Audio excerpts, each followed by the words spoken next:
तरह के व्यंजन की खुशबू हवा में फैली हुई है। मेहमानों से पूरा घर भरा है। बच्चे यहाँ वहाँ दौड़ भाग कर अपने खेल में मशगूल हैं। पूरे घर में औरतों का मधुर संगीत गूंज रहा है। कुछ नवयुवतियां खी करती इस कमरे से उस कमरे तक दौड़ लगा रही हैं और खुद को काम में व्यस्त होने का नाटकीय आभास करा रही हैं। पूरा घर फूलों और तरह तरह की रंग बिरंगी झालरों और लाइटों से सजा हुआ है। घर की चहल पहल देखकर ही समझ आता है कि इस घर की बेटी की शादी है। हल्दी लगाने की तैयारी चल रही है। आसना पीली कुछ बूटी की कढ़ाई वाली साड़ी में शर्माती हुई अपने कमरे की चौखट से लगकर खुद में सिमटी हुई है। बाहर औरतें मंगल गीत गाते हुए कुछ रीति रिवाज पूरे कर रही हैं। उनके पूरे होने के बाद आसना को हल्दी लगाई जाएगी। सुबह से ही पूरा घर जोर शोर से हल्दी की रस्म की तैयारी में लगा हुआ है। आसना कभी खिड़की से बाहर झांकती तो कभी शर्माकर अपने बिस्तर के पास रखी लकड़ी की खूबसूरत नक्काशी वाली कुर्सी पर बैठ जाती। ये खूबसूरत सी कुर्सी उसके भैया ने उसके 5वें जन्मदिन पर उपहार में दी थी। तब से इस कुर्सी पर उसकी जान बसती थी। आसना को अपने बड़े भाई से बड़ा प्रेम था। बचपन से ही 24 घंटे अपने भाई के आसपास मंडराते रहती थी। माँ बाप से ज्यादा तो अपने भाई की गोद में खेली थी। ये नक्काशीदार कुर्सी आसना को उसके भाई की गोद का एहसास कराती थी। अगम आसना से पूरे 10 साल बड़ा था। 2 छोटी बहनों का अगम इकलौता भाई है और अपनी दोनों ही बहनों से उसे बहुत प्यार है। 5 साल पहले अगम की शादी हो चुकी है। एक 3 साल की और एक 1 साल की 2 बच्ची हैं अगम की। आसना की भाभी त्रसा भी दोनों बहनों आसना और अनुष्का को अगम के जितना ही प्यार करती हैं। इस समय शादी की भागम भाग में व्यस्त हैं। आसना के पिता विष्णु प्रसाद की एक छोटी सी दुकान थी जिसे अगम ने बड़ी मेहनत करके अब बड़ा कर लिया है। गांव में विष्णु प्रसाद एक सम्मानित व्यक्ति हैं। अगम भी अपने प्रेम व्यवहार के कारण सभी गांव वालों का प्रिय है। गांव के लोग भी शादी की तैयारी में बढ़ चढ़कर अपनी भागीदारी निभा रहे हैं। आसना की मां राधिका शादी की तैयारी में कुछ ज्यादा ही उलझी हैं। सभी अपने अपने कामों में व्यस्त हैं। शाम के समय हल्दी लगाने का शुभ मुहूर्त है। इस समय दोपहर का समय है। आसना को ठीक से साड़ी बांधनी नहीं आती, इसलिए उसकी भाभी त्रसा ने दोपहर में ही उसे साड़ी पहना दी थी कि आगे वो अपने काम फुर्सत से करती रहेंगी और आसना साड़ी पहनकर चलने की थोड़ी प्रैक्टिस भी कर लेगी, क्योंकि आसना ने आज पहली बार साड़ी बांधी थी। आसना का रंग सांवला है, लेकिन उसकी बड़ी बड़ी आंखें और किसी शिल्पकार के द्वारा तराशे गए ऐसे नए नक्श उसके सांवले रंग के बाद भी खूबसूरत लगते हैं। अगम अपने कुछ रिश्तेदारों के साथ आसना के ससुराल गया है। कुछ रस्म करने के लिए बुलावा भेजा था उन्होंने। हल्दी की रस्म अगम के आने के बाद ही शुरू की जानी है। दोपहर से शाम होने को आई है, पर अगम अभी तक नहीं लौटा है। हल्दी लगने का मुहूर्त हो चुका है। अगम के आने की अभी तक कोई खबर नहीं है। अनुष्का ने अगम के नंबर पर फोन लगाया, पर फोन लगातार बंद आ रहा है। आसना अपने कमरे में बैठी है, अपनी कुर्सी पर अपने भाई की गोद में सर रखकर सोने का एहसास लिए हुए। आसना को पता ही नहीं कि बाहर सब लोग कितने परेशान हैं। जब किसी का इंतजार हो रहा हो और उसकी कोई खबर ना मिले तो मन में अजीब अजीब ऊट पटांग ख्याल भर जाते हैं। सुबह से खुशी के माहौल में डूबे घर में अचानक ही चिंता के बादल छा गए। सब लोग अपना अलग अलग अनुमान लगा रहे थे और राधिका की बेचैनी को और अधिक बढ़ा रहे थे। वो बार बार सामने मंडप में रखे भगवान की तस्वीर को देखकर तरह तरह की मन्नत मांग रही थी कि उसका बेटा अगम सकुशल हो और जल्दी घर लौट आए। सभी के चेहरे पर खुशी की जगह उदासी ने ले ली थी। बाहर पसरे अजनबी सन्नाटे को महसूस करके आसना अपने कमरे से बाहर आई। विष्णु आसना के पिता सर झुकाए चिंता में डूबे हुए। राधिका आसना की माँ विष्णु के पैर के पास सर रखकर हाथ रखे उदास बैठी थी। अनुष्का ने आसना के ससुराल वालों को फोन किया था तो पता चला कि अगम काफी देर पहले ही वहां से निकल गया है। इस खबर से वो और सभी और ज्यादा ही चिंतित हो गए। आसना बरामदे में लगे खंबे से टिककर खड़ी हो गई। उसकी आंखें दरवाजे पर ही टिकी थीं। जरा सी आहट पर कोई एक दौड़कर दरवाजे पर आ जाता और उसका मुरझाया चेहरा अगम के ना आने की खबर देता। शाम धीरे धीरे रात में बदल गई। सबकी आंखें दरवाजे पर टिकी थीं। अनुष्का बार बार अगम को फोन लगाने की कोशिश में लगी हुई है, लेकिन हर बार एक ही आवाज सुनाई दे रही है, the number you have dialed is currently switch off, please dial after some time. फिर भी अनुष्का लगातार कोशिश कर रही है कि शायद इस बार फोन लग जाए। रात आहिस्ता आहिस्ता अब गहरी होती जा रही थी। अगम की अब तक कोई खबर नहीं थी। इंतजार धीरे धीरे एक बुरे हादसे या किसी अनहोनी के होने के ख्याल में तब्दील हो रहा था। तभी अचानक एक गाड़ी के रुकने की आवाज आई। खट खट खट। एक आवाज ने आसपास की फैली खामोशी को तोड़ा। लड़खड़ाते कदमों से अगम ने मुख्य दरवाजे से अंदर कदम रखा। आसना, जो अब तक दरवाजे पर अपलक नजरें बिछाए बैठी थी, अगम को देखते ही दौड़कर अगम के गले लग गई और फूट फूट कर रो पड़ी। कहाँ थे आप भैया? आपका फोन क्यों बंद था? आपको आने में इतनी देर क्यों हुई? आप तो बहुत पहले ही वहां से निकल गए थे ना भैया, फिर इतनी देर क्यों हुई? आसना रोते रोते एक सांस में सब बोल गई। अगम ने सर उठाया और आसना के सर पर हाथ फेरा।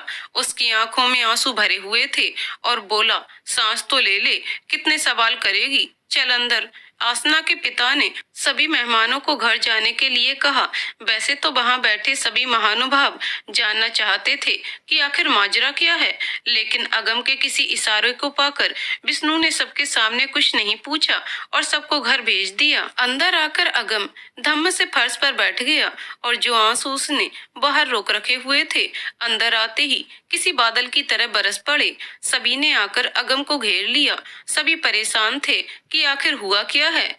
आसना ने जल्दी जल्दी अगम के पूरे शरीर की जांच कर ली। कहीं कोई चोट के निशान तो नजर नहीं आ रहे थे, मतलब अगम के साथ कोई दुर्घटना तो नहीं घटी। पर अगम की आंखों से बहते आंसू सबको आंदोलित कर रहे थे कि हुआ क्या है। विष्णु अगम के पिता उसके पास आए और कड़कती आवाज में पूछा, आखिर हुआ क्या है, बताते क्यों नहीं? कुछ बोलोगे या चुप रहकर खुद भी और सबको परेशान करना है?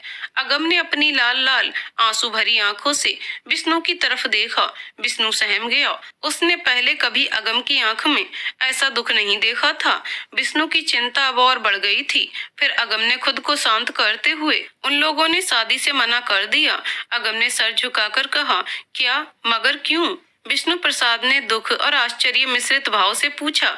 उन्हें हल्दी लगने से पहले ही 2 लाख नगद चाहिए। मैंने बहुत कोशिश की उन्हें मनाने की। जब वो नहीं माने तो अपने कुछ दोस्तों के पास गया पैसे का इंतजाम करने के लिए, मगर ऐसे अचानक कोई कैसे दे सकता है? पैसे घर के पेड़ पर तो नहीं लगते ना। कहते कहते अगम की आवाज भर्रा गई। नाम दौलत सिंह और दिल इतना गरीब, अनुष्का ने तीखे लफ्जों में कहा। और इंद्रेश ने कुछ नहीं कहा? राधिका ने पूछा। नहीं, वो कोई व्यवसाय शुरू करना चाहता है। किसी और पिता ने उसकी ऊंची बोली लगा दी है। बिक गया है वो। हमारे पास इतने पैसे नहीं कि उसे ऊंची बोली लगाकर इंद्रेश को शादी के लिए मना ले। ये दहेज के लोभी अपनी आत्मा तक बेच कर बैठे हैं अम्मा। चलो अच्छा हुआ हमारी आसना ऐसे लालची लोगों के बीच फंसने से बच गई। अगम की आवाज में एक सुकून सा था। लेकिन बेटा, ऐसे शादी से 3 दिन पहले शादी रुक जाना अच्छा है क्या? लोग उन लोगों को नहीं, हमारी बेटी को दोष देंगे। कहते हुए राधिका खुद के आंसू रोक नहीं पाई। सभी जा चुके मेहमानों में फूफा जी ही थे जो ठहरे थे। उन्होंने सुझाव दिया, मेरे दोस्त का बेटा है, शादी के लिए लड़की ढूंढ रहे हैं वो। अगर आप कहें तो मैं बात करूं। अच्छा लड़का है, उसके पिता मेरा कहना नहीं टालेंगे। जो दिन शादी के लिए तय है उसी दिन शादी कर लेंगे। विष्णु चुप रहे, मगर राधिका ने हामी भर दी। अगम कुछ कहता उससे पहले फूफा जी ने अपने दोस्त को फोन लगा दिया था। हेलो, हाँ गणपति, कैसा है यार? देख, एक बात करनी थी तुझसे। और फूफा जी ने सारी घटना कह डाली। गणपति भी नेक दिल निकले। बिना लड़की को देखे शादी के लिए हाँ कर दी। फोन पर ही शादी तय कर दी गई। तीसरे दिन ही शादी होनी है, जिस दिन शादी पहले से ही तय थी। बस दुल्हन का ससुराल बदल गया था। विष्णु तो जैसे किसी सदमे में खामोशा था। सारा रिश्ता तो राधिका और फूफा जी ने तय कर लिया था। सब कुछ इतनी तेजी से बदला कि अगम को कुछ कहने सुनने का अवसर ही नहीं दिया गया।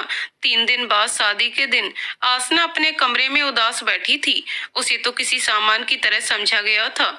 जहां एक ने मना किया तो दूसरे को सौंप दिया गया। बिना कुछ जाने समझे आसना आगे पढ़ना चाहती थी, लेकिन माँ की जिद से शादी तो तय कर दी गई थी और दोबारा फिर उसे ठुकराए जाने पर बिल्कुल ही अनजान के पल्ले बांधे जाना है। खैर, आसना लड़की है, विरोध भी करे तो किसका, सब अपने हैं। उसके इनकार करने से माँ बाप की परवरिश पर सवाल उठेगा। जो भी हो रहा है, आसना अपनी किस्मत मानकर शादी के जोड़े में सजी बैठी है। सांवला रंग उसकी गहरी काली आंखों के फीका पड़ जाता है। उस रोज उसके चेहरे पर चमक थी, लेकिन आज बस उदासी और आंसू ही थे। शादी में बाहर तो खूब रौनक थी, पर सबके मन में उदासी थी। बस एक बात की तसल्ली थी कि किसी को कानो कान खबर नहीं हुई थी इस नए बदल चुके दूल्हे की। औरतों ने मंगल गीत गाए, शादी ब्याह अच्छे से संपन्न हुआ। विदाई में आसना इस तरह से फूट फूट कर रोई जैसे अब शायद ही लौट कर आना होगा। सच भी तो था, जो बिल्कुल ही अनजान हो, जिसे माँ पापा भाई बहन कोई भी रत्ती भर भी नहीं जानता, उस घर जाने में आसना को कैसा लगना चाहिए था। पहले हुए रिश्ते को कम से कम उसके माता पिता भाई बहन जानते तो थे, लेकिन कहाँ जानते थे। अगर जानते होते उनकी नीयत को तो इतना कुछ होता ही क्यों। वो भी तो इस नए लोगों के जितने ही अजनबी थे। आसना अपने मन में उधेड़ बुन लिए कार में बैठी ससुराल पहुंच गई। पति कौशिक से दो बड़ी दो छोटी बहनों ने दुल्हन का अच्छा स्वागत किया। सास ससुर ने भी बहू के आगमन में 2 दिन बाद भोज और मुंह दिखाई की रस्म रखी। अचानक हुई शादी में कुछ खास मेहमान नहीं आए थे, इसलिए सबको मुंह दिखाई का निमंत्रण भेज दिया गया। तयशुदा दिन पर बहू की मुंह दिखाई की गई। लड़की के नैन नक्श सुंदर हैं, पर काली है। इनका परिवार तो साफ रंग का है, फिर काली को कैसे ब्याह लाए। इतनी तो हूर की परी ना है जो इतनी गुपचुप जल्दबाजी में शादी कर दी। हूर की परी ना है तभी तो गुपचुप शादी की, सुंदर होती तो डंके की चोट पर शादी करते। बेचारा कौशिक, कैसी काली मर दी गई बेचारे के मत्थे। हूँ इस तरह की बात आसना के कानों में आने जाने वाले मेहमानों से पड़ती रही। आसना हर लफ्ज के साथ और भी टूटती जा रही थी। ये तो मेहमानों की बात थी, घर वालों का व्यवहार क्या होगा, ये सोचकर आसना गहरे गम में डूबी हुई थी। रस्म खत्म हुई तो चारों बहनें मिलकर नई भाभी को कमरे में ले आईं। कौशिक कुछ देर बाद ही कमरे में आ गया। आसना के पास बैठते हुए कहा, तुम वाकई सुंदर हो और तुम्हारा सांवला रंग तुम्हारी खूबसूरती को और बढ़ा रहा है। कौशिक की बात सुनकर आसना को अपने कानों पर विश्वास नहीं हुआ। वह उसे आश्चर्य से देखे जा रही थी। कौशिक आहिस्ता आहिस्ता आसना के करीब आया और उसके माथे को चूमकर बोला, तुम इन दिनों की उलझनों में थक गई हो, आराम करो। हमारे साथ के लिए तो पूरी जिंदगी पड़ी है। और आसना पास लेटकर जल्दी ही सो गया। आसना उसे अब भी देखे जा रही थी। क्या ये सच है? जिस अजनबी से आसना इतना डर रही थी, उसने तो डरने की एक वजह भी नहीं दी। कितने दिन बाद आज आसना मुस्कुराई। फिर कौशिक को देखते देखते अपने मन में शांति सी महसूस कर आसना भी सो गई। आसना का ससुराल उसके मन में बसे डर के अपेक्षाकृत सामान्य था। आसना की 4 ननद हैं, जिनमें 2 उसके पति कौशिक से बड़ी और 2 छोटी हैं, लेकिन चारों ही आसना से उम्र में बड़ी हैं। सास ससुर ननद सभी ने आसना को उचित सम्मान और प्यार दिया। चारों ही बहनों की शादी हो चुकी थी, इसलिए सभी अपने ससुराल में रहती थीं, लेकिन हर समय कोई एक बहन वहां जरूर रहती थी। कभी कभी चारों भी। समय धीरे धीरे गुजर रहा था। आसना ने अपने ससुराल को मन से अपना लिया। परिवार है, थोड़ी बहुत अनबन तो चलती रहती है, यहाँ भी चलती थी। शादी के दूसरे साल में आसना गर्भवती हुई। सास ने बच्चे की रूटीन जांच के बहाने आसना के बिना जानकारी के गर्भ का लिंग जांच कराया। पता चला कि गर्भ में पल रहा शिशु लड़की है। अब पूरे परिवार ने आसना पर दबाव बनाना शुरू किया कि वह गर्भपात करा दे। इन सब में उसकी 3 बड़ी नंदें सबसे आगे थीं। आसना ने शिशु भ्रूण कन्या की हत्या से साफ इनकार कर दिया। तब उनका दबाव, दुर्व्यवहार और प्रताड़ना में परिवर्तित हो गया। आसना के जीवन में ये एक बहुत ही दुख भरा समय था। 5 महीने की गर्भवती आसना से घर के छोटे से लेकर बड़े हर काम अकेले कराए जाने लगे।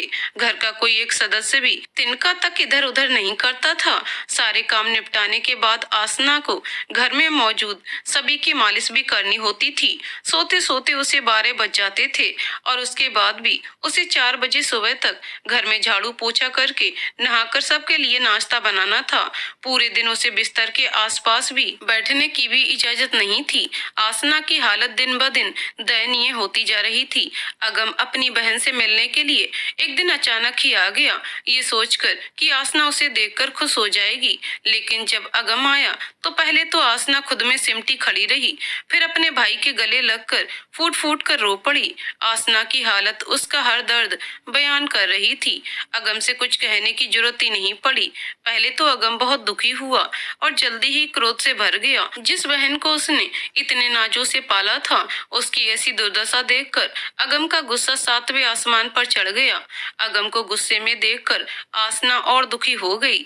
माँ बाप की इज्जत के लिए शादी कर ली भैया, तो उसी इज्जत को बचाए रखने के लिए मुझे सब सहना होगा ना, वरना लोग क्या कहेंगे। इन शब्दों के साथ आसना सोने नभ को घूरने लगी, जैसे भगवान से पूछ रही हो कि सही कर रही हूँ या गलत। अगम को समझा बुझाकर आसना ने घर भेज दिया, लेकिन आसना की इस हालत का जिम्मेदार अगम खुद को मानने लगा। अगर मैंने रोक दी होती शादी और पढ़ने दिया होता आसना को, तो आज आसना कितनी खुश होती। अभी 12वीं तो पास की थी उसने। काश मैं आसना के लिए अम्मा बाबा को मना लेता तो आज ये ना होता। काश काश आसना की तकलीफों के लिए खुद को जिम्मेदार मानकर अगम ने खुद को ही सजा दे दी। कम खाना, स्वास्थ्य पर ध्यान नहीं देना, परिणाम स्वरूप वह जल्दी से कमजोर हो गया। एक दिन अचानक अगम के पास खबर आई कि आसना सीढ़ी से नीचे गिर गई और चोट लगने के कारण बच्चा और माँ दोनों खतरे में हैं। आसना हॉस्पिटल में बेहोश पड़ी है। अगम को खबर मिली तो सर पर पैर रखकर भाग आया। हॉस्पिटल में आसना जनरल वार्ड में दर्द से तड़प रही थी। अभी तक उसका जरूरी इलाज शुरू नहीं कराया गया था। हॉस्पिटल वालों ने बताया कि अभी तक किसी ने इलाज के लिए जहमती नहीं उठाई थी। घर वाले मौजूद तो हैं, लेकिन उसकी जान की कोई चिंता नहीं है। डॉक्टर खुद अपनी मर्जी से कैसे ऑपरेशन शुरू कर सकता है, जब तक कि घर वाले ना कहें। अगम के समझ में आ गया कि वजह क्या है। डॉक्टर को इलाज शुरू करने के लिए कहकर वह भागते हुए घर पहुंचा। जितने पैसे हो सके ले आया। इलाज शुरू हुआ, लेकिन तब तक आसना की हालत और बिगड़ गई थी। शिशु ने गर्भ में दम तोड़ दिया था। अगम ने कागजों पर दस्तखत किए। डॉक्टर के अनुसार ये ऑपरेशन गंभीर था। यदि इसमें आसना की जान चली गई तो इसके लिए अगम को तैयार रहना चाहिए। ऑपरेशन ना करें तो जान जाना तो तय ही है। अगम ऑपरेशन थिएटर के बाहर सांसें रोके बैठा रहा। कर भी क्या सकता था एक भाई। ऐसी परिस्थिति में सारा दोस्त ससुराल वालों का था, लेकिन इस वक्त उनसे कुछ कहना सुनना कहाँ सही था। ऑपरेशन खत्म हुआ। आसना अभी भी बेहोश थी। इलाज के लिए उसके ससुराल वालों ने 1 रुपया भी खर्च नहीं किया। वो नंदे जो अक्सर मायके में ही नजर आती थी, इस हादसे के बाद उन्हें ससुराल से फुर्सत ही नहीं हुई। ससुर जी बीमार होकर बिस्तर पर पड़ गए और सासू माँ उनकी सेवा करने में व्यस्त हो गईं। मतलब कि हॉस्पिटल से किसी का कोई मतलब ही नहीं रहा। अगम ने अपने माता पिता को कुछ नहीं बताया था, लेकिन इतने गंभीर हालत को कैसे छिपाता। पूरे 36 घंटे के बाद आसना को होश आया। आंखें खोली तो सामने अगम खड़ा था, अकेले आंखों में आंसू लिए। काफी खून बह जाने के कारण आसना कमजोर हो गई थी। अगम ने पास आकर आसना का हाथ थाम लिया। जब तक मैं हूँ तुम्हें कुछ नहीं होने दूंगा। आसना के होश में आने के बाद अगम ने अपने अम्मा बाबा को बुलाया। अपनी बेटी की ऐसी हालत देखकर सभी को दुख हुआ। कौशिक कुछ दिन पहले शहर से बाहर गया था। वापस लौटा तो आसना हॉस्पिटल में थी। कौशिक क्या है ये आसना समझ नहीं पा रही थी। प्रताड़ना में कौशिक हिस्सेदार नहीं था और अक्सर शहर के बाहर रहता था।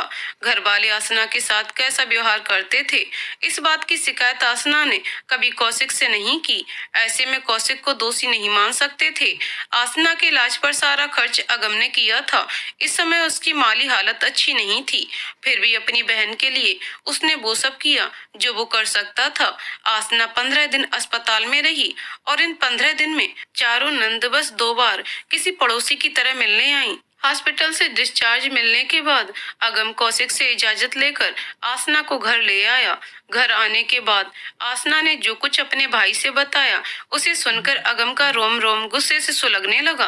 अगम आसना को घर लाके थोड़ा खुश था कि वह अपनी बहन का अच्छे से ख्याल रख सकेगा। आसना को देखकर हर बार अगम दुख से भर जाता और उसकी इस दशा का जिम्मेदार खुद को मानता और ये बात उसको अंदर ही अंदर खाए जा रही थी। आसना में अगम की जान बसती थी। उसके देख रेख में त्रिसा ने कोई कसर नहीं छोड़ी थी। धीरे धीरे 1 हफ्ते बीत गए। आसना की हालत पहले से काफी बेहतर हो गई थी। अब वह बिना सहारे के ठीक से खड़ी हो पा रही थी। जब अगम ने उसे घर लाया था वह इतनी कमजोर थी, अपने से बैठने के लिए उसे काफी जद्दोजहद करनी पड़ती थी। आसना की सुधरती हालत अगम के लिए बड़ी खुशखबरी थी। आसना का कमरा आज भी आसना का ही था। आसना की हर चीज को उसमें सहेज कर रखा गया था। स्वस्थ ठीक होने के बाद आसना हल्के कदमों से घर में टहलती रहती थी। आसना अपने कमरे में रखी हर चीज को शून्य भाव से देख रही थी, जैसे कि वह सब किसी और का हो और आसना वहां बस मेहमान रही हो। आसना अंदर कमरे में गई और अपनी आराम कुर्सी जो उसके भैया ने दी थी उस पर बड़ी ही खामोशी से कुछ देर बैठी रही। फिर उठकर अपनी अलमारी से कुछ किताबें लेकर बैठ गई। थोड़ी देर तक उन किताबों के पन्नों को उलटती पलटती रही। फिर उसे सीने से लगाकर सिसक सिसक कर रोने लगी। सिसकियों की आवाज सुनकर अगम अंदर आया। आसना किताबों को गोद में लिए घुटनों पर सर रखकर आंखें बंद किए रो रही थी। सर पर स्पर्श पाकर आसना ने अपनी भीगी पलकें उठाकर अगम को देखा और बोली, भैया क्या मैं इतनी बोझ थी कि उसे जल्दी से जल्दी शादी के नाम पर घर से बाहर कर दिया गया? पगली, किसने कहा कि तू बोझ है? बोझ क्यों होती भला? अगम ने आसना के आंसू पोंछते हुए कहा। फिर क्यों की मेरी शादी इतनी जल्दी में? भैया क्यों रोक दी गई मेरी पढ़ाई? ये तो रीत है आसना, बेटी को दूसरे के घर जाना ही पड़ता है। इस रीत में ये नहीं लिखा क्या भैया कि बेटी को पढ़ा लिखा कर उसका ख्याल रखने वाले ससुराल में जाना चाहिए? क्या उस रीत में ये नहीं लिखा कि बहू भी इंसान होगी? आसना का गला कहते कहते भर गया। रीत तो है पर लोग कहाँ निभाते हैं सारी रीत को? अगम ने आसना को दुख से देखकर कहा। आसना दुख की भावनाओं में बहकर सब कह गई जो उसने पहले किसी से नहीं कहा था, जिसे सभी हादसा समझ रहे थे। असल में वो हादसा नहीं, साजिश थी। आसना को कन्या भ्रूण की हत्या के लिए पहले से ही सास ससुर दबाव बना रहे थे। आसना लगातार उनका विरोध कर रही थी और उन्हें समझाने का असफल प्रयास कर रही थी। चारों ही नंदे अक्सर वहां आती जाती रहती और वो भी अपने माता पिता को समझाने की जगह भड़काने का काम किया करती थी। उस दिन कौशिक किसी काम से दूसरे शहर गया हुआ था। आसना प्रतिदिन की तरह अपने कामों में लगी थी। उस दिन उसकी चारों नंद अपनी माँ से मिलने आई थी और अपने माँ बाप से लगातार कुछ खुसर फुसर करके बातें कर रही थी। जब भी आसना पास जाती वो सभी अपने होठों को जबरदस्ती फैलाकर मुस्कुराने का ढोंग करती। आसना बिना कुछ कहे फिर से अपने कामों में व्यस्त हो जाती। इसी क्रियाक्रम में सुबह से शाम हो गई। सबके लिए शाम की चाय लेकर जब आसना आई तो आसना की सास ने उसे हाथ पकड़कर अपने पास बिठा लिया और उसके सर पर हाथ फेरते हुए समझाने के अंदाज में बोली, देखो आसना, इस घर में पहले से ही 4 लड़की रही हैं और संजोग देखो उन चारों की 2-2 लड़की हैं। ऐसे में एक और लड़की की क्या जरूरत? अब तो एक लड़का होना चाहिए ना। इसलिए तुम इस लड़की को जन्म ना दो, अच्छा है। फिर किसी कसाई की तरह दांत निपोर कर हंसने लगी। आसना को ये अच्छा नहीं लगा। उसके लिए उसका शिशु तो बस शिशु था, लड़का या लड़की नहीं। उसने भी अपनी तरफ से अपनी सास को समझाने की कोशिश की। अम्मा जी, ये मेरा पहला बच्चा है।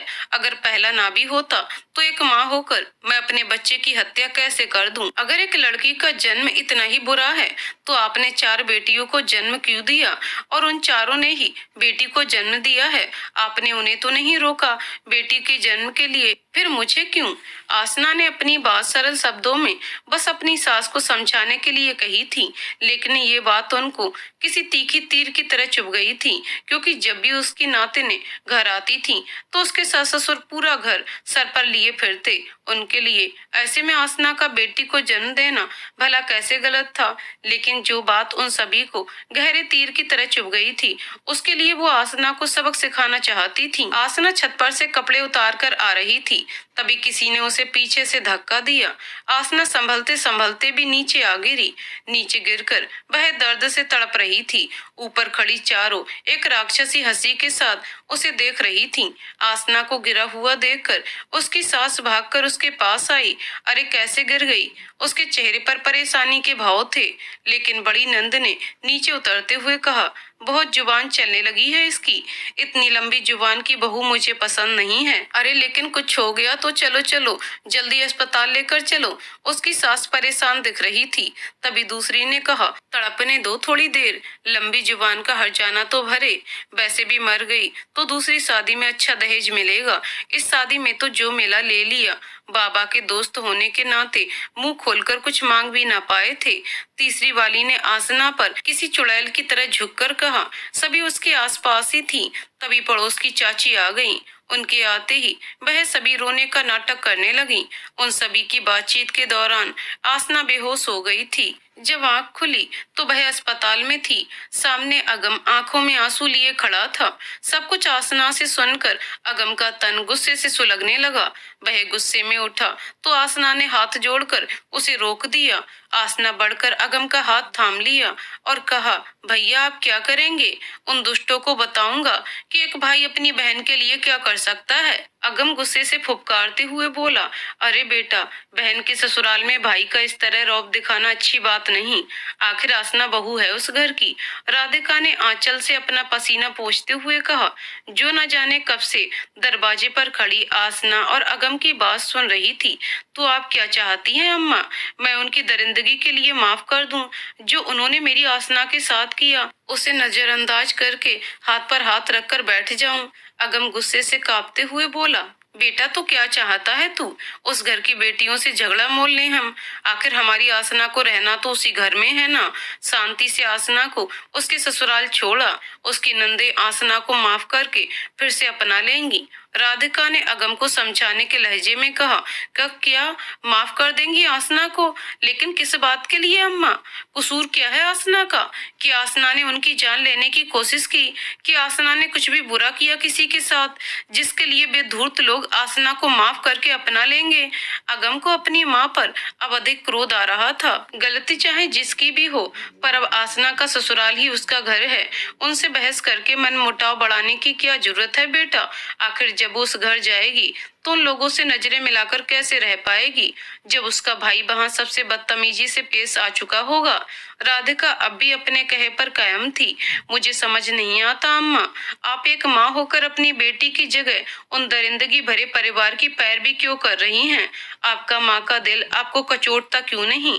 अगम का गुस्सा अब दुख में बदल गया। उसने दुख से अपने माथे पर हाथ फेरा, जिस पर गहरी चिंता की लकीरें साफ साफ झलक रही थीं। कचोटता है बेटा, बहुत कचोटता है। एक बेटी जब ससुराल से बेदखल कर दी जाती है तो उसे क्या क्या सहन करना पड़ता है, ये तुम क्या जानो? कहकर राधिका नीचे फर्श पर बेतरतीबी से बैठ गई। हाँ ठीक है ना, मैं समझता हूँ और नहीं समझना चाहता हूँ। मुझे मेरी आसना के लिए न्याय चाहिए, बस न्याय। इसके लिए मैं कुछ भी करूँगा। अगम ने गुस्से से अपना हाथ दीवार पर दे मारा। तुझे नहीं पता, पर मैंने तो सब कुछ अपनी आंखों से देखा है ना। अपनी माँ को लोगों के ताने सुनकर रोते हुए, अपने बच्चों के लिए सब कुछ सहते हुए, सब कुछ उसका होने के बावजूद उसे अपना ना कह पाने का दुख। तुझे क्या पता, एक स्त्री जब ससुराल से निकाल दी जाती है तो दुनिया उसे किस नजर से देखती है।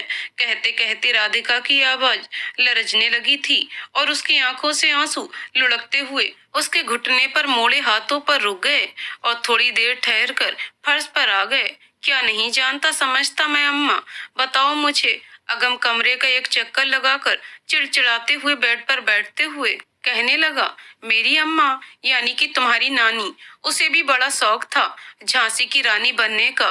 कुछ किताबें क्या पढ़ ली थी, खुद को क्रांतिकारी मान बैठी थी। किसी पर कोई अत्याचार करे उन्हें पसंद नहीं था। हर किसी के साथ खड़ी हो जाती थी उनके लिए लड़ने के लिए। लेकिन जब उन्हें जरूरत पड़ी तो उन्हीं लोगों ने उनसे पल्ला झाड़ लिया।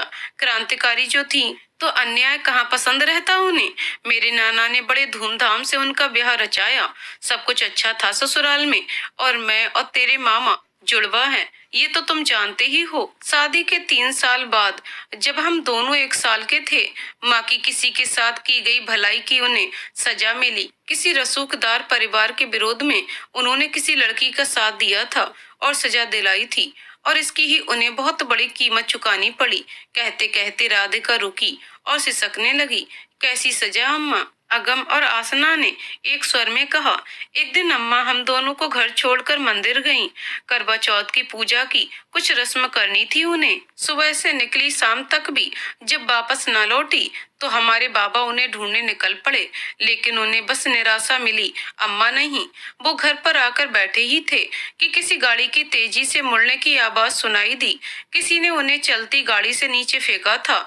बाबा दौड़कर बाहर गए तो देखा कि अम्मा के तन पर साड़ी नहीं थी, और जो कुछ बचा खुचा भी उन्होंने पहन रखा था वो भी बेतरतीबी से फटे हुए थे। सर से खून बह रहा था और शरीर पर चोट के कई निशान थे जो चीख चीख कर उनके साथ किए गए अपराध को बयान कर रहे थे। राधिका ने सिसकते हुए अपनी आंखें पोंछी और फिर चुप हो गईं। फिर अगम ये पूछते हुए कलेजा मुंह को आ रहा था। अम्मा खाई हुई चोटों के कारण बेहोश थीं। बाबा भी गांव के इज्जतदार व्यक्ति थे। चोरी छिपे डॉक्टर को बुलाकर उनका इलाज कराया गया और कोशिश की गई कि इस हादसे की खबर गांव में ना फैले। चोरी छिपे डॉक्टर को बुलाकर उनका इलाज कराया गया और कोशिश की गई कि ये बात गांव में ना फैले। तन के घाव तो कुछ दिन में भर गए, लेकिन जो घाव अम्मा के मन पर लगा था वो उससे काफी आहत थी। बाबा जी ने और मेरे दादा दादी सभी ने अम्मा को चुप रहकर बात दबाने को कहा, लेकिन अम्मा ठहरी क्रांतिकारी। जहां वे दूसरों पर हुए अत्याचार के खिलाफ लड़ाई लड़ती थीं, जब उन पर बात आई तो कैसे चुप रह जाती। उन्होंने उन रसूखदारों के खिलाफ केस दर्ज करा दिया, जिसके चलते ये बात पूरे गांव में आग की तरह फैल गई। लोग तरह तरह की बातें बनाने लगे, जिसके चलते दादा दादी ने अम्मा को उनका कहा ना मानने के जुर्म में घर से निकाल दिया। अम्मा ने हार नहीं मानी, वो लड़ती रही।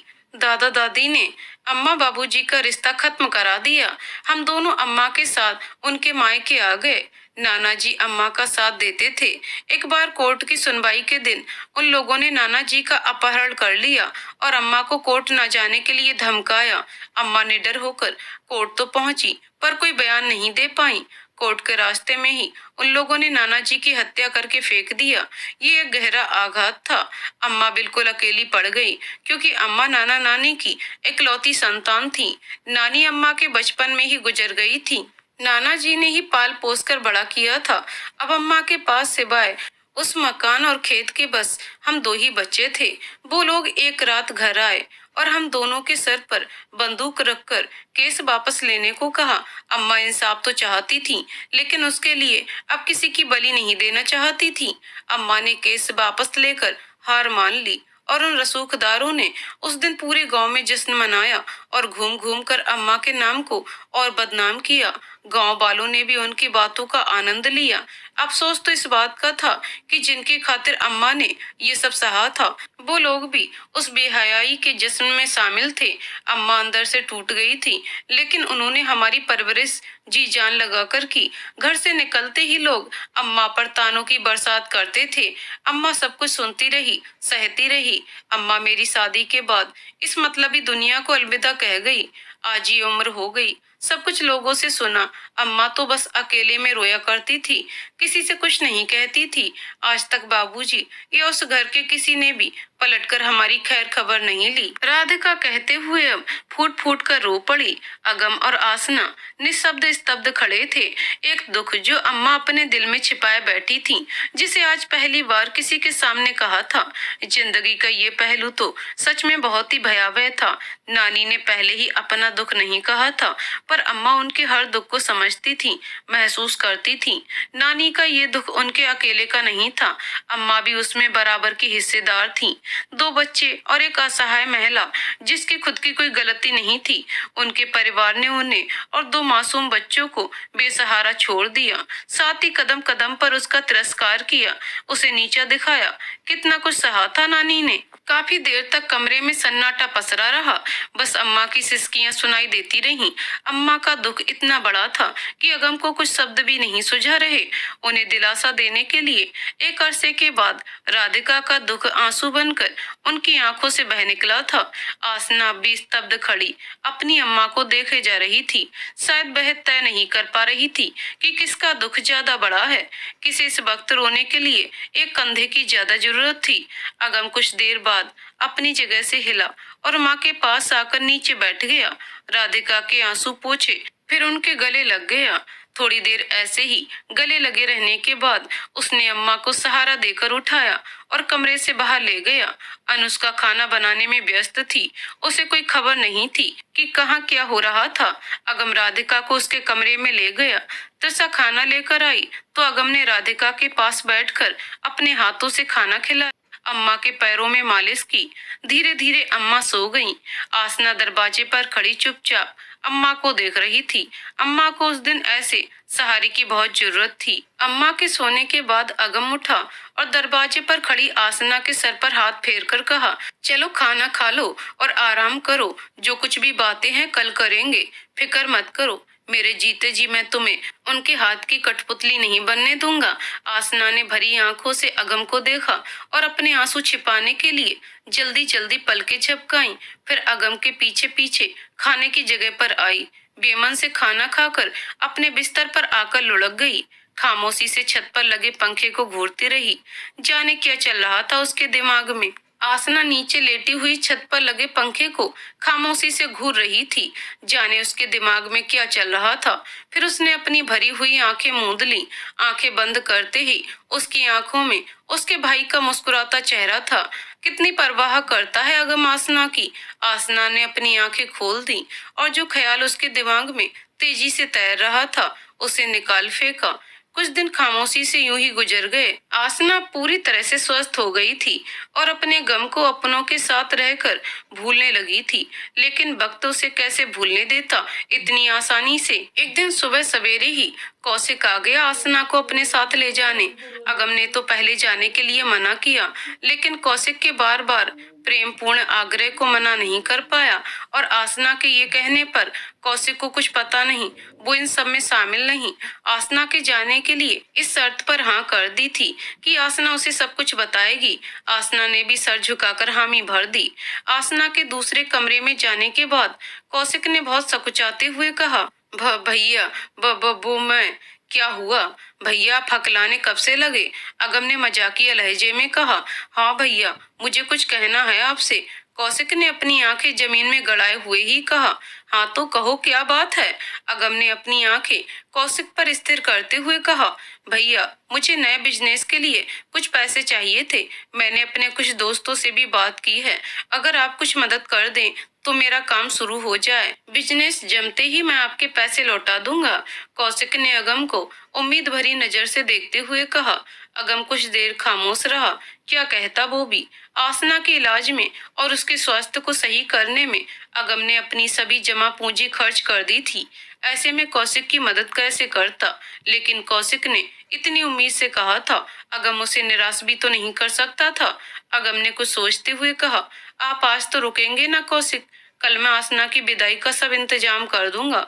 और फिर कौशिक के कंधे को दबाते हुए घर से बाहर निकल गया। कौशिक को समझ नहीं आया कि अगम के इस तरह से जाने को क्या समझे। फिर वह मन मारकर राधिका के साथ बैठ गया और इधर उधर की बात करने लगा। देर रात तक अगम वापस लौटा। सभी खाना खा चुके थे। अगम ने थोड़ा बहुत खाया और बिना किसी से कुछ कहे अपने कमरे में जाकर सो गया। कौशिक चुपचाप अगम को देखते रहा। शायद मुझे टालना चाहते हैं, ऐसा सोचकर कौशिक दुखी मन से सो गया। अगली सुबह आसना की विदाई की सारी तैयारी हो गई थी। अगम बिना कुछ कहे एक तरफ खड़ा था। आसना का सामान गाड़ी में रख दिया गया। आसना सभी से विदाई ले रही थी। कौशिक को अगम की बेटी ने कहकर अंदर भेजा कि पापा बुला रहे हैं। कौशिक अंदर गया तो अगम ने एक बंद लिफाफा कौशिक को पकड़ा दिया और गले लगाकर कहा, खूब तरक्की करो। कौशिक ने लिफाफा खोला तो उसमें काफी पैसे थे। फिर कौशिक मुस्कुराता हुआ गाड़ी में बैठ गया। अगम भीगी पलकों से गाड़ी को जाते हुए देखता रहा जब तक कि वह ओझल नहीं हो गई, क्योंकि उसमें उसकी लाडली आसना फिर से दूर जा रही थी। एक बार फिर आसना अपने ससुराल में थी। चारों नंद इस समय अपने ससुराल में ही थीं। उनके ना होने से पहली बार आसना को घर अपना सा लगा, क्योंकि वे जब होती थीं तो आसना किसी गुलाम की तरह रहती थी। आज कितने दिन के बाद उसने ससुराल की हवा में शांति और अपनापन महसूस किया था, लेकिन ये शांति ज्यादा दिन की नहीं थी। 2 दिन बाद ही चारों वहां आधम की। शुक्र है भगवान का कि कौशिक घर पर ही है, इसलिए उनका व्यवहार आसना के लिए बहुत दोस्ताना रहा, जैसे वो उसके सही सलामत होने से कितना खुश हैं। कौशिक ने अगम के दिए पैसे से खुद का बिजनेस शुरू किया और नाम रखा आसना फैशन स्टोर। उन चारों को ये नाम जरा भी नहीं सुहाया, लेकिन कौशिक से कौन कहने जाए। कौशिक का व्यापार चल निकला। आसना आगे पढ़ना चाहती थी, पढ़ाई में अच्छी थी। अगम की मदद से आसना का एडमिशन कॉलेज में हो गया। घर गृहस्थी को संभालते हुए आसना ने पढ़ाई जारी रखी, साथ ही एक बच्ची को जन्म भी दिया। अगम आसना से मिलने आता जाता रहता था। चारों नंदों की आसना की जिंदगी में दखलंदाजी तो अब भी जारी थी। घूस फूस के साथ अपने माता पिता के कान भरने में कोई कसर नहीं छोड़ी थी उन चारों ने। कोई एक भी आसना से लगाव नहीं रखती थी। कौशिक की व्यापार अच्छा तो चल पड़ा था, लेकिन अभी तक कौशिक ने अगम को पैसे लौटाने का कोई जिक्र नहीं किया था। एक दिन अगम ने कौशिक से कुछ पैसों के लिए कहा, क्योंकि अनुष्का की पढ़ाई के लिए जरूरत थी। कौशिक ने कहा, आप घर आ जाइए, मैं घर पर पैसों के साथ मिलता हूँ। अगम खुशी खुशी आसना को घर आने की खबर दी। आसना घर के काम निपटा कर अपनी 3 साल की बच्ची के साथ खेल रही थी और खुशी से अपने भाई के आने का इंतजार कर रही थी। बताए हुए समय पर जब अगम घर नहीं पहुंचा तो आसना ने अगम को कॉल की। काफी देर घंटी बजने के बाद कॉल उठाई गई तो आसना झूठा गुस्सा दिखाते हुए बोली, भैया आप भी ना झूठे हैं, कब से इंतजार कर रही हूँ, अभी तक आए क्यों नहीं? वो हॉस्पिटल में हैं, उनका एक्सीडेंट हो गया है और बहुत गंभीर चोटें आई हैं। सड़क पर बेहोशी की हालत में पड़े थे तो मैं उन्हें यहाँ ले आया। किसी अजनबी ने कहा, जिसके पास अगम का फोन था।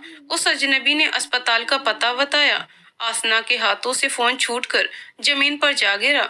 वह तेजी से चीख कर रोना चाहती थी, लेकिन उसने खुद को नियंत्रित किया और भागकर कौशिक के पास गई, जो उस समय सोफे पर बैठा किसी से बात करने में व्यस्त था। आसना ने रोते हुए सारी बात कौशिक से कही। कौशिक ने आसना को गले से लगा लिया और शांत किया। फिर दोनों जल्दी ही अस्पताल के लिए निकल गए। अस्पताल पहुंचकर कौशिक ने आसना के माता पिता को खबर दी। अगम का इलाज जारी था। अगम अब होश में आ गया था। आसना को मिलने के लिए अंदर बुलाया और आसना को झुकने का इशारा किया। अगम भारी भरकम मशीनों के बीच था, मुंह पर ऑक्सीजन मास्क लगा था। आसना के पास आकर झुकने पर अगम ने आसना के सर पर हाथ फेरा और अपना ऑक्सीजन मास्क हटाकर बोला, मेरा साथ बस इतना था, आगे का सफर तेरे अकेले का है, भले टूट जाना लेकिन कभी हार मत मानना। आसना ने जो सिसकियां दबा रखी थीं, आंसू के साथ बह निकली। ऐसा क्यों कह रहे हैं भैया, आप मुझे छोड़कर कहीं नहीं जाएंगे? अगम ने दर्द भरी मुस्कान ली। उसका हाथ आसना के सर से फिसलकर बेड पर पड़ा। आंखें खुली थीं। कुछ घाव उसके शरीर से ज्यादा मन पर थे। शायद कोई बड़ा राज जो अपने साथ ले गया था। आखिरी समय भी उसकी चिंता आसना के लिए थी। अगम अब नहीं रहा। आसना उसके पास ही थी, लेकिन वो अगम को जाने से रोक ना सकी। वह पास बैठी अगम के हाथ को पकड़े हुए भावहीन दृष्टि से उसे देख रही थी, जैसे उसे खबर ही नहीं अभी अभी क्या घट गया है उसके साथ। उसकी सिसकियां, आंसू सब थम गए। बस उस वक्त अगम के पास बैठी हुई किसी मूर्ति के समान लग रही थी, जिसके चेहरे पर एक स्थिर भाव थे। वह वहीं बैठी रही। 2 घंटे बाद डॉक्टर अंदर आए। तो उन्होंने बाहर अगम के गुजर जाने की खबर दी, मगर आसना अब भी स्थिर थी, वहीं अगम का हाथ पकड़े हुए। शायद वह इस सच को सच नहीं मानना चाहती थी। डॉक्टर ने जब आसना का हाथ अगम से छुड़ाया तो वो जोर से चीखी, भैया हैं मेरे, हाथ मत छुड़ाओ, कहीं नहीं जाएंगे, मैं साथ रहूंगी। वो अब नहीं रहे। एक नर्स के कहने पर एक जोरदार तमाचे की आवाज आई, जो आसना ने नर्स को लगाया था, और आसना जोर जोर से चीख रही थी, वो हैं और रहेंगे। उसके बाद धड़ाम की आवाज के साथ आसना अस्पताल की जमीन पर गिर पड़ी। आसना को बेड पर लिटाया गया। जाहिर तौर पर उसे गहरा सदमा लगा था, इसलिए नर्स ने उस पर गुस्सा नहीं किया, बल्कि उसका अच्छे से ख्याल रखा। थोड़ी देर बाद अनुष्का अपने माता पिता भाभी के साथ अस्पताल पहुंची। सामने अगम को निष्प्राण पाकर अनुष्का भी एक चीख के साथ धड़धड़ाती हुई सीढ़ियों से जमीन पर आ गिरी। डॉक्टर ने नब्ज देखी तो रुक चुकी थी। अपने भाई को इस रूप में देख नहीं पाई और उसकी धड़कनों ने रुककर उसका साथ छोड़ दिया और अनुष्का को भी अगम के साथ कर दिया। राधिका और विष्णु वहीं खड़े सब देखते रहे। दो बच्चों ने दुनिया को एक ही दिन अलविदा कह दिया था और एक ही हालत नाजुक बनी हुई थी। 2 दिन बाद जब आसना को होश आया तो शायद उसे फिर से बेहोश हो जाने की इच्छा हो। उसके भाई जो उसके लिए बहुत कुछ थे, और उसकी बहन जो उससे छोटी थी, जिसके लिए आसना बड़े बड़े सपने देखती थी, उसका तो शरीर भी अब इस दुनिया में नहीं था। इन 2 दिनों में उसका दाह संस्कार कर दिया गया था। आसना के लिए तो जैसे पूरी दुनिया ही खत्म हो गई थी। माँ से दूर रहने के कारण, घर पर उसकी कोई देखभाल न होने के कारण उसकी 3 साल की बच्ची घर पर तेज बुखार से तप रही थी। आसना पर तो दुखों का पहाड़ टूट पड़ा था। आसना अब घर आ गई थी। अपनी बेटी के सिरहाने बैठी थी, उसे देख रही थी, जैसे अब वो उसे छोड़कर जाने को ही तैयार है। घर वालों को बुखार में तपती बच्ची की कोई परवाह नहीं थी। बच्ची का शरीर किसी तपती धूप की तरह गर्म था और वो तेज बुखार की वजह से दर्द से कराह रही थी। आसना उसे देखे जा रही थी। अचानक उसके कानों में उसके भाई के शब्द गूंजे। क्या मतलब था इसका? टूट कर भी हार मत मानना। उसने अपने आंसू पोंछे जो उसकी लाचारी दिखा रहे थे। कौशिक के पर्स से पैसे निकाले और बच्ची को गोद में उठाया। बाहर आकर ऑटो रिक्शा में बच्ची को अस्पताल ले गई। वो टूटी हुई थी, लेकिन अब उसे अपनी बच्ची को मरने नहीं देना था, जिसके मरने का शायद घर वाले इंतजार कर रहे थे। अपनी बच्ची की जिंदगी नहीं हारेगी, उसने मन में दृढ़ संकल्प लिया। आसना की कोशिश कामयाब रही। बच्ची अगली सुबह तक ठीक हो गई थी और बुखार से दम तोड़ने के खतरे से बाहर थी। उस पूरी रात आसना बच्ची के साथ अस्पताल में थी। घर पर एक नोट छोड़कर आई थी। वो किस अस्पताल जा रही है, लेकिन घर से कोई भी अस्पताल नहीं आया था। दोपहर बाद आसना ने डॉक्टर से सलाह लिया और बच्ची को घर ले आई। बच्ची ठीक थी, पर थोड़ी थकान थी। उसे बुखार की वजह से शाम के समय आसना किचन में खाना पका रही थी। तभी किसी ने पीछे से उसका बाल खींचकर जोरदार तमाचा उसके गालों पर दे मारा। आसना संभालती उससे पहले एक और थप्पड़ फिर से उसके गालों पर पड़ा। उसके साथ ही वह किचन के फर्श पर गिर गई। उसके बालों से घसीटते हुए वो आसना को किचन से बाहर ले गया और उसके पेट पर पैरों से जोरदार वार किया। आसना दर्द से तिलमिला गई, लेकिन उसे उस समय दया नहीं आई। उसे बालों से खींचकर जमीन पर उसका सर दे मारा। आसना के मुंह से और सर से खून की धार बह निकली। उसे अब भी समझ नहीं आ रहा था कि ये सब क्या हो रहा है। दर्द की वजह से उस पर बेहोशी छाने लगी और जल्दी ही वो बेहोश हो गई। आसना खून से भीगी जमीन पर बेहोश पड़ी थी। उसकी चारों नंद जो बड़े मजे लेकर सारा नजारा देख रही थी, एक बार भी उनमें से किसी एक ने आसना के साथ ऐसे जानवर से बदतर व्यवहार के लिए नहीं रोका। उन चारों के चेहरे पर एक राक्षसी मुस्कान तैर रही थी, जैसे कि उनके मन की कोई बड़ी मुराद पूरी हो गई है। पूरी रात आसना उसी फर्श पर बेहोश पड़ी रही और जब होश आया तो उसके आसपास का खून सूख गया था। उसके कपड़े पर भी खून के सूखे निशान थे। जब उसे होश आया तो उसने उठने की कोशिश की। वह बहुत दर्द में थी। किसी तरह उठकर बैठी, फिर खुद को घसीटते हुए दीवार के सहारे टिका दिया। घर में सन्नाटा पसरा था। शायद अभी सब सो रहे थे। अपनी इस दुर्दशा की तो वजह भी पता नहीं थी। उसकी आंखों के सामने उसके पति का क्रूर चेहरा घूम रहा था, जो उसे पिछली रात किसी जानवर की तरह बेहताशा मारे जा रहा था। लेकिन क्यों? अभी कुछ दिन पहले ही उसने अपने पिता तुल्य भाई और छोटी बहन को खोया था। अपनी मासूम बच्ची को मौत के बेहद करीब देखा था। अभी तो वो ठीक से संभली भी नहीं थी। ऐसे में अचानक कौशिक का ऐसा व्यवहार उसे समझ नहीं आ रहा था। वह शारीरिक रूप से घायल थी, लेकिन उससे ज्यादा दर्द उसके मानस पटल पर था। उसकी आंख से आंसू की धारा लगातार बहती जा रही थी। फिर अचानक से उसे अपने बच्ची की चिंता ने परेशान कर दिया। मेरे साथ ऐसा दुर्व्यवहार तो मेरी मासूम बच्ची के साथ इन लोगों ने क्या किया होगा। बच्ची के कमरे में कोई हलचल भी नहीं दिख रही। कहीं इन लोगों ने मेरी बच्ची के साथ एक अनहोनी डर ने आसना के सारे दर्द को भुला दिया, जो बेहताशा दर्द के बावजूद झटके से उठी और तेजी से बच्ची की तरफ भागी। बच्ची के पास पहुंचकर आसना ने उसे सर से पांव तक अच्छे से टटोलते हुए जांच की। फिर उसने राहत की सांस ली और वहीं फर्श पर धम्म से बैठ गई। बच्ची आराम से सोई हुई थी, शायद दवा का असर था। आसना अपनी बच्ची के पैर के पास बिस्तर पर सर रखकर बैठी रही। अभी तक सूरज पूरी तरह से बाहर नहीं आया था। हल्की हल्की बारिश जो सारी रात हुई थी अब तेजी से बरस रही थी। बिजली तेज चमक के साथ गरज रही थी। मौसम में हल्की ठंडक थी। हल्की ठंड के कारण और दर्द से थोड़ा आराम मिलने से आसना की आंख लग गई।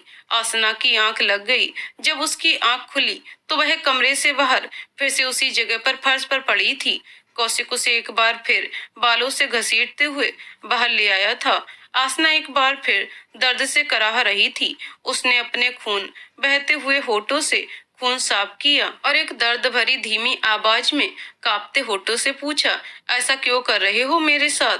अपने भाई के मरते ही आजादी मिल गई तुझे। पैसे चोरी करके रात भर मटर गश्ती करके आई और तू चाहती है कि मैं तुझे पलकों पर बिठाऊं। कौशिक ने किसी नाग की तरह फुफकारते हुए कहा, लेकिन मैं तो बच्ची को अस्पताल ले गई थी। आप घर में नहीं थे तो मैंने पैसे निकाल लिए, लेकिन मैं एक पेपर पर सब लिख कर गई थी, अस्पताल का पता भी। पूरी रात अस्पताल में, आप चाहें तो वहाँ के डॉक्टर नर्स से पूछ लीजिए। आसना दर्द भरे होठों से सब बोल रही थी कि तभी कौशिक ने पास आकर फिर से उसके बालों को खींचा, जो खून सूखने की वजह से आपस में चिपके हुए थे, और चीखते हुए बोला, एक तो चोरी, ऊपर से सीना जोरी। अब तू घर से बाहर कदम रख कर देखा।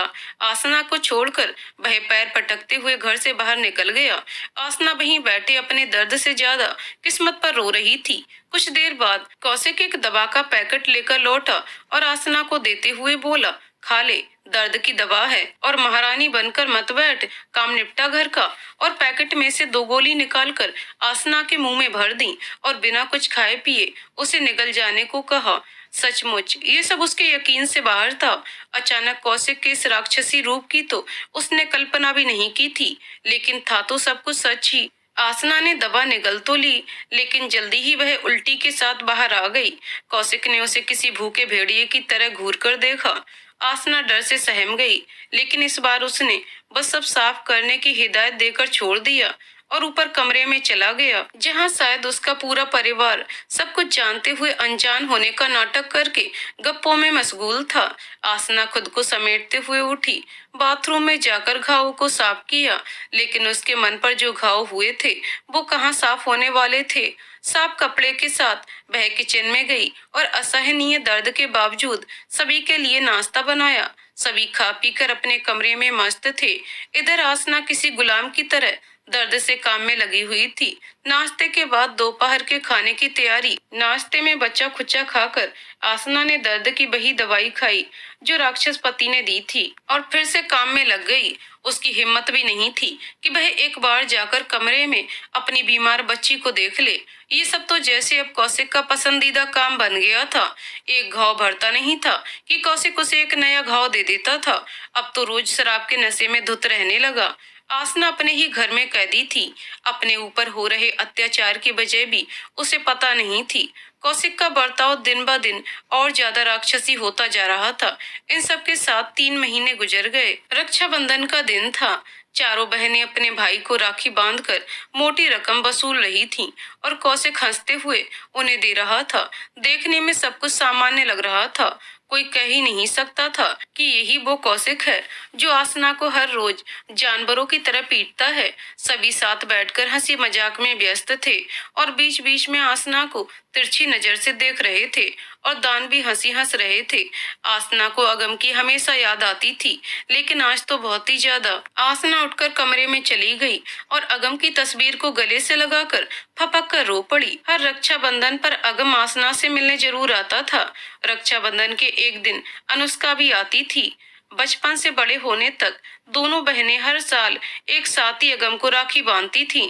इस बार तो दोनों ही उसे इस दुनिया में अकेला छोड़कर कहीं दूर चले गए थे, जहां से कभी कोई लौट कर नहीं आया। ऐसी जगह आसना के पास आंसू के अलावा कुछ भी नहीं बचा था। उस घर में एक इंसान भी ऐसा नहीं था जो आसना के लिए दुखी हो या उसे सब ठीक हो जाने का दिलासा दे। जाने किन जंगली लोगों के बीच आकर फंस गई थी आसना, जहां से निकलने का उसे रास्ता ही नहीं सूझ रहा था। आसना उस घर में बस एक गुलाम जैसी थी, जो सब दुख सहकर बस काम करती रहती थी। इतना अत्याचार तो अंग्रेजों ने भी नहीं किया होगा शायद अपने गुलामों पर। आसना को डर था कि उसके विरोध करने पर कहीं ये लोग उसकी बच्ची के साथ कुछ गलत ना करें। इस डर से अपनी बच्ची की खातिर खामोशी से उनके अत्याचारों को सह रही थी। आसना को किसी से मिलने की या बात करने या दहलीज के बाहर कदम रखने की आजादी नहीं थी। चारों में से कोई ना कोई उस पर लगातार नजर रखती थी। उस रक्षाबंधन के दिन भी आसना ने पूरे दिन काम किया और बाकियों ने आराम। जो आराम करके थक जाती थीं और थकान दूर करने के लिए फिर आराम करती थीं। रात को सबको खिलाने पिलाने के बाद आसना ने किचन की साफ सफाई की, क्योंकि उस दिन के बाद से किचन ही आसना के सोने की जगह थी, जहां वो अपनी बच्ची के साथ फर्श पर एक फटा पुराना कपड़ा बिछाकर सोती थी। बच्ची सो चुकी थी। उसके माथे पर हाथ फेरते फेरते आसना भी सो गई। सपने में उसने अपने भाई को देखा, जो आसना से नाराज थे और बार बार कह रहे थे, तुझे मैं याद हूँ पर मेरी बात याद नहीं। क्या कहा था मैंने? उस आखिरी दिन कहते हुए अगम दुख से पलटा और आसना से दूर जाने लगा। आसना उसे रोकने के लिए पीछे दौड़ी और रोते हुए बोली, मत जाइए भैया, मुझे अकेला छोड़कर। मगर अगम आगे बढ़ता गया और धुंध में गुम हो गया। आसना की आंखें खुल गईं। बस एक सपना था। आसना उठकर बैठ गई। आराम कहीं नहीं था, पर उस सपने से अब भी आसना की आंखें भीगी थीं। आसना की आंखों में नींद नहीं थी। वह उठी और किचन से बाहर आ गई। बड़ी नंद के कमरे से उसे कुछ आवाज आती सुनाई दी। वह वहीं ठिठक के रुक गई। अंदर बड़ी नंद और कौशिक बात कर रहे थे, जिसे सुनकर आसना के पैरों के तले से जमीन खिसक गई। अंदर चल रही कौशिक की और उसकी बड़ी बहन की बात सुनकर आसना के पैरों के तले से जमीन खिसक गई। ऐसा लग रहा था कि वह अंधेरे में थी। वो राज जो बस कौशिक और उसका परिवार जानता था, और कोई जानता था तो बस अगम। क्या कौशिक कब तक इस महारानी का बोझ ढोएगा? मेरी नंद की नंद तो तुझे बहुत पसंद करती है, अब भी शादी के लिए तैयार बैठी है। तू हाँ कहे तो 5 लाख नकद देने के लिए तैयार बैठे हैं। इसका तो कुछ करना पड़ेगा ना। एक बड़ी रकम पाने के लिए कुछ खर्च करना पड़ेगा इसके लिए। जिस तरह तूने उस अगम को ठिकाने लगाया, इसे भी लगा दे। लोग तो आज भी उसकी मौत को हादसा समझते हैं। किसी को शक भी नहीं कि उसकी मौत हादसा नहीं, प्लानिंग थी। कहकर उसकी बहन के चेहरे पर हंसी फैल गई।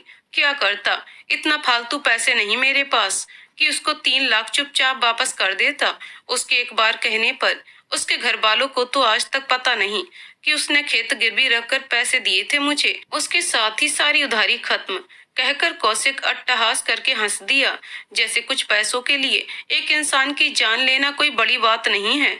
तो उसकी बहन के लिए क्या सोचा है तूने? सोचना क्या है दीदी, बेचारी अपने भाई बहन के बिना अकेली पड़ गई है। इसे इसकी बेटी के साथ ही वहीं भेज देंगे जहां इसके प्यारे बहन भाई हैं। इसके साथ ही कमरे में दोनों भाई बहन की राक्षसी हंसी गूंजने लगी, जो किसी की मौत का बड़ी बेशर्मी से मजाक उड़ा रहे थे। आसना को उनकी हरकतों पर कोई आश्चर्य नहीं हुआ। वह दबे पांव से वापस किचन में लौट आई। कुछ देर बाद दोनों भाई बहन ने आसना को झांक कर देखा। आसना जगी थी, लेकिन सोने का नाटक कर रही थी। आसना को उनके खूनी इरादे पता थे। ऐसे में भला उसे नींद कैसे आती। वह करवट बदलकर लेटी रही। पूरे दिन उस पर कड़ी निगरानी रखी जाती थी। आसना ने किसी से बात करने या बाहर जाने की कोशिश नहीं की, इसलिए तो वो सब आसना की तरफ से निश्चिंत होकर सो गए थे। बस इन दोनों को छोड़कर ये दोनों शैतान भी जल्दी ही सो गए। आसना उस रात ही घर से भाग जाना चाहती थी, लेकिन उसने कुछ और सोचा। अगले दिन सुबह रोज की तरह ही आसना ने सारे काम किया, बिल्कुल सामान्य रही। घर की साफ सफाई जैसे उसे इस घर से बाहर जाने की कोई इच्छा ही नहीं है। रात को सभी सुकून से सो गए। दिन में साफ सफाई के नाम पर उसने घर के सारे जेवर इकट्ठा करके किचन में छिपा दिए थे। सबके सोने के बाद आसना ने अपनी बच्ची को उठाया और गहने पैसे के साथ घर छोड़कर भाग गई। उसने सबके दूध में अपनी सास की नींद की गोली मिला दी थी, जिसके कारण कोई जाग नहीं पाया था। सुबह भी देर तक सोते रहे। उन सभी ने मिलकर गहरी साजिश रची थी। अब आसना को इंसाफ चाहिए था और अपने भाई बहन की मौत का बदला। आसना दृढ़ निश्चय के साथ घर से निकली थी, उसके लिए कुछ भी करने के लिए तैयार। उस जेल से निकलकर अपनी सहेली के घर गई, जिसके पति पुलिस में थे। अपनी आप बीती कह सुनाने के बाद आसना ने कहा, मुझे बस इंसाफ नहीं, बदला भी चाहिए। उन लोगों ने मेरे भाई की जान ली और बहन की मौत की वजह भी वही है। कहते हुए आसना की आंखें गुस्से से लाल चमक रही थीं। आसना के शरीर पर बहुत से घाव और घाव के निशान थे। उसकी सहेली के पति नितिन ने कुछ अच्छे से समझाया। आसना राजी हो गई। अगली सुबह मेडिकल रिपोर्ट के साथ आसना ने अपने पति और ससुराल के सभी लोगों पर दहेज प्रताड़ना और घर से निकाल देने की एफआईआर लिखा दी। शाम को नितिन अकेले ही आसना के एफआईआर के बारे में जानकारी दी और उनके हित दिखाने का झूठा नाटक किया। कौशिक को पुलिस वाला उनका मददगार लगा। उसने उससे हाथ मिलाना सही समझा। पुलिस ने भी दोस्ती का हाथ बढ़ाया। फिर उसे अपने साथ बाहर चलने के लिए कहा कि कहीं बाहर चलकर इस नई दोस्ती का जश्न मनाते हैं। कौशिक तो फूले नहीं समा रहा था कि एक पुलिस वाले से उसकी दोस्ती हो रही है, जो आगे बड़े काम आएगी। कुछ देर बाद वो घर के कपड़े में ही नितिन के साथ बैठ गया। नितिन उसे अपने पास ही एक खाली मकान में ले गया। वहां दोस्ती के जश्न में दोनों ने जमकर शराब पी। वैसे शराब तो बस कौशिक ने पी, नितिन ने तो पीने का ढोंग कर रहा था। कौशिक बहुत खुश था। खुशी में कितना पी गया, उसे होश ही नहीं रहा। जब वो पीकर बुरी तरह से टुन्न हो गया, उसकी आंखें बंद होने लगीं। बंद होती आंखों से उसने देखा कि सामने आसना खड़ी थी, जो गुस्से से उसे घूर रही थी, लेकिन वह इतना पी चुका था कि जल्दी गहरी बेहोशी में था। अगले दिन जब कौशिक की आंख खुली तो उसने आसपास देखा। वह एक गद्देदार सफेद बिस्तर पर था। उसके हाथों में ड्रिप लगी हुई थी। आसपास कई तरह के अजनबी लेटे हुए थे। हर जगह से दवाई की तीखी महक आ रही थी। मतलब साफ था कि वह हॉस्पिटल में था, लेकिन क्यों? इसका जवाब उसे कुछ सेकंड में ही मिल गया। बेड पर उसका आधा ही शरीर था। उसके दोनों पैर गायब थे। वो दर्द और दुख से चीख चीख कर रोने लगा। तभी डॉक्टर ने आकर उसे शांत किया और दिलासा देते हुए बोले, बड़ा नेक पुलिस वाला है। नितिन अक्सर जरूरतमंद लोगों की मदद करता है। अस्पताल में तो आना जाना लगा रहता है बेचारे का। अब तो सभी पहचानते हैं इसे। बड़ा ही कर्मठ, न्याय प्रिय है। हमेशा भ्रष्टाचार के विरोध में खड़ा मिलता है। मैं तो दिल से इज्जत करता हूँ इसकी। तुम नशे में टुन्न जाकर पटरी पर लेट गए। बेचारे ने देखा और तुम्हें बचाने की कोशिश की, लेकिन उससे पहले ट्रेन तुम तक पहुंच गई और तुमने अपने दोनों पैर खो दिए। वो तो समय से रहते अस्पताल आ गए, वरना जान से जाते। डॉक्टर ने कंधे उचकाकर कहा और चला गया। कौशिक की सुनने वाला कोई नहीं था, क्योंकि कोई भी उस ईमानदार पुलिस वाले के खिलाफ न बोलता था न ही सुनता था। काफी लोकप्रिय था अपने अच्छे कर्म के कारण। कौशिक अपना पैर खोकर घर लौट गया। अब शादी के लिए 5 लाख क्या, शादी में जाने के लिए उसे कोई 5 रुपए भी नहीं देना चाहता था। दहेज उत्पीड़न के लिए सभी को जेल हुई। चारों ही नंद के बुरे व्यवहार और किए गए हर बुरे बर्ताव को हफ्ते भर तक नितिन की मदद से न्यूज चैनल और पेपर से लगातार बनाए रखा गया। इसका परिणाम ये हुआ कि उन चारों के ससुराल वालों ने उन्हें घर से निकालकर हर रिश्ता पूरी तरह से खत्म कर दिया। ये सब होने में थोड़ा वक्त लगा, पर आसना ने अपने साथ हुए अत्याचार और भाई की मौत का अच्छे से बदला लिया था। नितिन के सहयोग से उन अपराधियों को सही सबक सिखाया था। सालों बाद जब वे जेल से बाहर आए तो उनका घर तक नीलाम हो चुका था। बहनें समाज से बहिष्कृत, माँ बाप जर्जर, कंकाल और कौशिक अपाहिज था। लालच के चलते अब सभी मंदिर के भिखारी थे। कोई भी उन लोगों को अपना रिश्तेदार नहीं कहता था। आते जाते लोग भीख कम, जूते चप्पल और ताने ज्यादा बरसाते थे। आसना ने इधर अपने भाइयों की दुकान को बड़ा कर दिया था, जिसकी देखभाल त्रिषा करती थी, और आसना लॉ की पढ़ाई करके नितिन की बहन के अंडर प्रैक्टिस में थी। आसना अपने घर परिवार का सहारा थी, साथ ही जरूरतमंद लोगों की मददगार। तीनों बच्ची, एक उसकी और दो अगम की, एक अच्छे स्कूल में पढ़ती हैं। आसना ने टूटने के बाद भी हार नहीं मानी और उन राक्षसों से जायज बदला लिया। तो दोस्तों, कहानी यहीं पर समाप्त होती है। दोस्तों, आपको कहानी कैसी लगी कमेंट करके जरूर बताइएगा। कहानी पसंद आई हो तो वीडियो को लाइक शेयर करें और चैनल को सब्सक्राइब करें। कहानी को पूरा सुनने के लिए बहुत बहुत धन्यवाद दोस्तों।